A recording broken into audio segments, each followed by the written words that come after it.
Have you ever thrown on a crusty old jersey, taped up your busted shin pads, and hit the ice thinking you've still got it?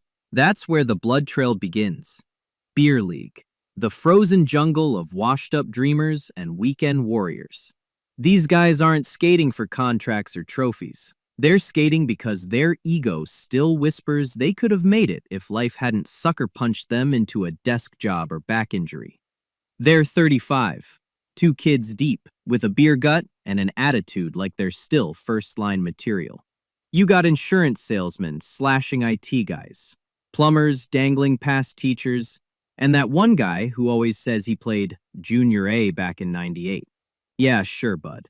Their gear smells like it died in 2006. Their ankles bend like spaghetti. And yet, they're going full tilt in a game that means absolutely nothing, except to them. It's not about winning.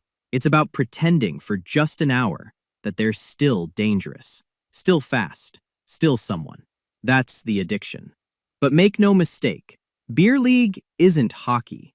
It's cosplay with skates. You want to see real fire, real carnage? Look no further than junior hockey. These aren't weekend warriors. These are teenage assassins. 16 to 20-year-old psychos who gave up girls, sleep, and any shred of normalcy just to chase the impossible. They're getting tossed into billet houses, living with strangers in podunk towns, and surviving on protein bars and frozen lasagna. And why? Because their entire life is riding on the next shift. They're not here to have fun. They're here to destroy. Every practice is war. Every game is survival. You screw up, you're benched. You slow down, you're cut. Nobody cares about your feelings or your highlight reel from the Bantam League. You either show up or disappear. The buses smell like defeat and sweat. The locker rooms are filled with stitched-up dreams and empty stares. And if you're not an absolute freak of nature, you're done before you hit 19. You want names? Connor McDavid didn't just skate circles around kids in the OHL. He embarrassed them. Sidney Crosby in the QMJHL? He wasn't playing with competition, he was playing with victims. But here's the gut punch. Even if you're elite, even if you bleed hockey, 95% of these kids are toast before they ever see an NHL bench. One injury, one slump, one wrong team, and it's over. So maybe you go the college route. In NCAA hockey, athletes not only skate like beasts, but also immerse themselves in reading Plato in between periods. These guys are a different breed. They're writing essays and running power plays. They're doing deadlifts at dawn and group projects at midnight. You think that's soft? Think again. These boys come out mean. They're 23 by the time they graduate. Older, nastier, and more mentally dialed in than half the NHL rookies. They've been lifting heavy, eating clean, and fighting every second to prove they belong. You don't get babied here. You don't get scouted unless you're dropping jaws every single game. Johnny Gaudreau, built at Boston College. Cale Makar, UMass legend before he made NHL forwards look like pylons. These aren't boys, they're grown men. And once they hit the league, they bring something a lot of juniors don't. Brains, control, and a work ethic that can't be broken. But the next step? That's where most men break. The minors. AHL, ECHL. Call it whatever the hell you want. It's hell. You think you're a pro now? You're living on $50K a year, riding in vans with ripped-up seats, eating gas station sandwiches, and praying for a call-up. Your apartment smells like hockey tape and broken dreams. Your paycheck is gone by the 15th. And your body? You left that back in college. These aren't rookies anymore. They're killers.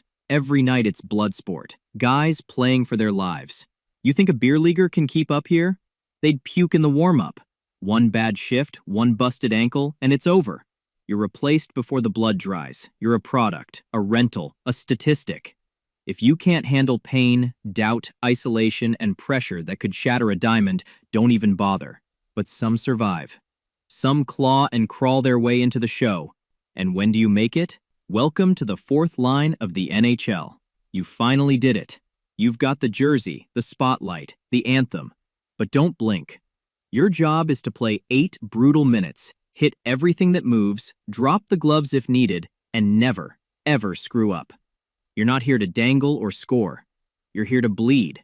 You're here to block 95 miles per hour slap shots with your face and love it. You're a soldier, a sacrifice, a wrecking ball with a heartbeat. Guys like Ryan Reeves, they didn't survive because of finesse. They managed to survive by creating a challenging environment for the opposing team. And even at $750,000 a year, you're one mistake from riding the AHL bus again. You mess up once, they've got a 21-year-old ready to take your jersey and your job. You're not just playing hockey anymore.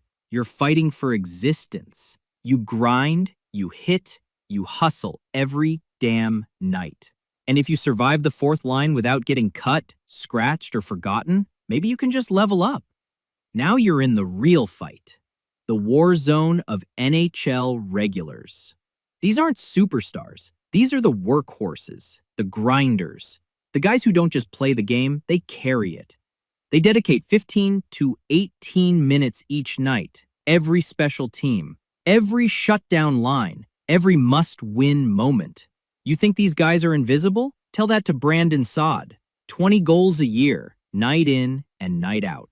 Or Brock Nelson, quiet, deadly, and reliable. These guys aren't the flash on the highlight reel. They are the reason your favorite stars can even exist. They clean up the mess. They make smart plays. They take the hits in the corners while your top scorer floats around the slot. You think coaches care about your TikTok followers? They want these guys that the blood and bone foundation of every playoff run. But you want flash? You want firepower? Welcome to the top of the food chain, NHL stars. The big dogs. The names on jerseys, the faces on billboards. These guys don't play hockey, they dominate it. 20 to 25 minutes a night. Power play, penalty kill, OT, shootout, you name it.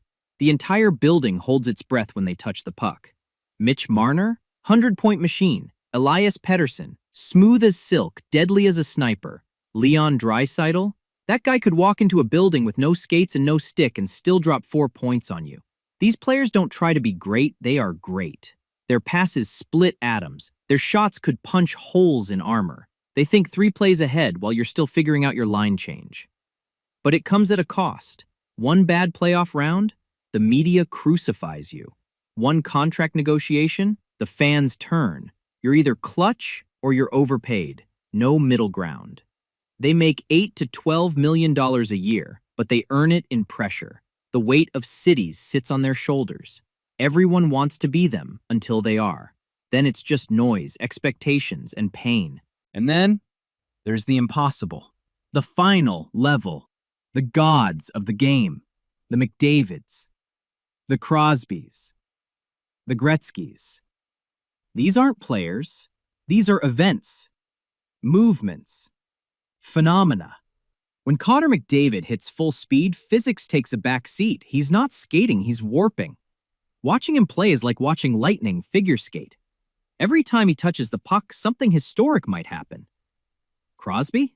The man has more hardware than a Home Depot. Gold medals, cups, awards, respect.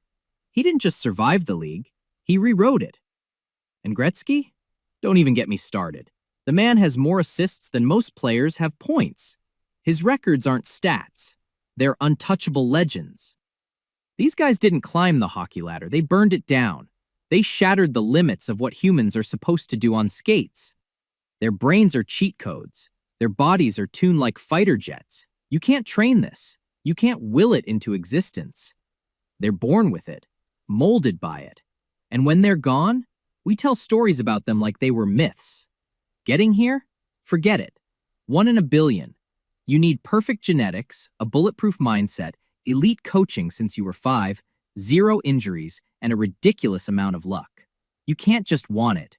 You have to bleed for it. You have to want it more than food, sleep, and comfort. You have to kill your old life and live for the rink. So next time you see a guy lacing up in some small rink, whether he's 16 chasing the draft or 46 chasing a second wind, know this. He's part of something brutal, beautiful, and unforgiving. And if you're lucky enough to make it past the first level, God help you because the ice only gets colder from here.